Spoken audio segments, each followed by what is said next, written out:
उड़ीसा की महान भूमि पर पहुंची है। और यह जो भारत जोड़ो न्याय यात्रा है, पिछला जो भारत जोड़ो यात्रा हुआ था उसके दौरान जो देश के लाखों करोड़ों लोग राहुल जी से मिले, हम भारत यात्रियों से मिले, उन्होंने जो अपना दर्द साझा किया, उनके मन की बात सुनने के बाद हमारी पार्टी को, हमारे नेता को ये लगता है कि इस देश में अन्याय को समाप्त किए बिना, न्याय की स्थापना किए बिना देश को शक्ति नहीं मिलेगी, देश शक्तिशाली नहीं होगा। और देश का मतलब देश के 140 करोड़ लोग।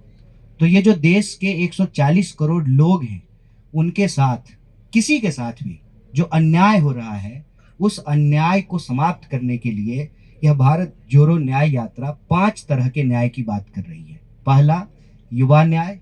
दूसरा, हिस्सेदारी न्याय। तीसरा, नारी न्याय। चौथा, किसान न्याय। और पांचवा, श्रमिकों का न्याय। ये 5 प्रकार के न्याय से इस देश के जो 140 करोड़ लोग हैं, उनमें से किसी भी व्यक्ति के साथ अगर कुछ अन्याय हो रहा हो तो हम न्याय उनको दिला सकें, न्याय को स्थापित कर सकें, इसी संकल्प को लेकर के ये यात्रा चल रही है।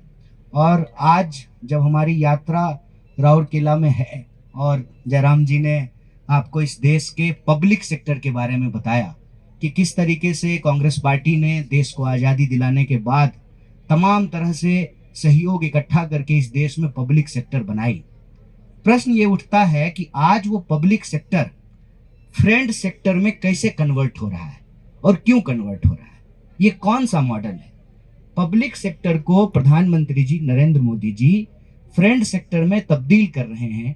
और उनकी इस पकौड़ानॉमिक्स के चलते, ये जो पकौड़ा तलने वाली जो इकोनॉमिक्स है, उसके चलते आज देश में कमर तोड़ महंगाई और जबरदस्त बेरोजगारी है। और ये आंकड़ा आप सब लोगों से छुपा हुआ नहीं है कि 45 साल में देश में सबसे ज्यादा बेरोजगारी है।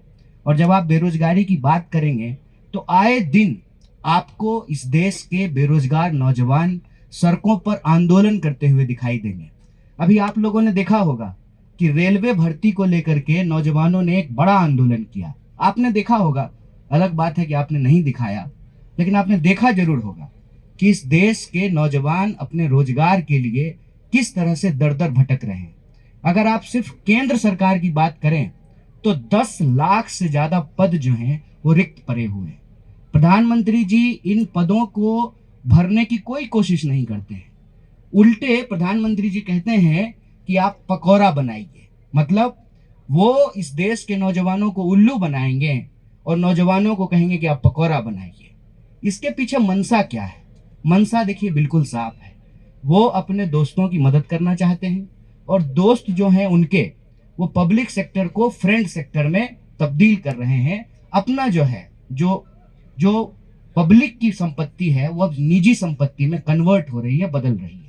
और इस मॉडल के चलते ये हो रहा है कि धीरे धीरे धीरे धीरे सरकारी नौकरियां खत्म की जा रही है। मतलब बिल्कुल सीधा है, न रहेगा बांस, न बजेगी बांसुरी, ना रहेगा पब्लिक सेक्टर, ना देनी पड़ेगी सरकारी नौकरी। सरकारी नौकरी नहीं देना पड़ेगा तो देश के आम नौजवानों को कोई सुरक्षा नहीं मिलेगी। मतलब इस देश के सांसद को पेंशन मिलेगा, आवास मिलेगा, टेलीफोन का बिल मिलेगा, हवाई जहाज ट्रेन पर चढ़ने का किराया मिलेगा, लेकिन इस देश के जो आम नौजवान हैं, आम परिवार के नौजवान हैं, उनको नौकरियां नहीं मिलेगी। और यह जो बेरोजगारी का दंश है, यह जो बेरोजगारी, बेकारी जो एक बीमारी बन गई है, इसके चलते आज नौजवानों को आत्महत्या करनी पड़ रही है। आप जानते हैं कि 1 घंटे से भी कम समय में एक नौजवान देश के किसी न किसी कोने में आत्महत्या कर लेता है। अब यह आंकड़ा 2 हो चुका है। जितना किसान आत्महत्या कर रहे हैं, उतना ही जवान आत्महत्या करना शुरू कर दिए हैं देश में। ये हमारे लिए चिंताजनक बात है। इसीलिए मैं आप सबके माध्यम से यह सवाल उठा रहा हूँ कि अगर इस देश के गृह मंत्री के बेटा को बीसीसीआई का सेक्रेटरी बनाया जा सकता है, मतलब गृह मंत्री का बेटा बनेगा बीसीसीआई का सेक्रेटरी और देश के नौजवानों को मिलेगी 4 साल की ठेके वाली नौकरी। ये जो बेईमानी है, सरेआम आंख के सामने देश का मुद्दा भटका करके देश की संपत्ति जो बेची जा रही है, इस बेचने के खिलाफ यह भारत जोड़ो न्याय यात्रा न्याय को बचाने की लड़ाई है।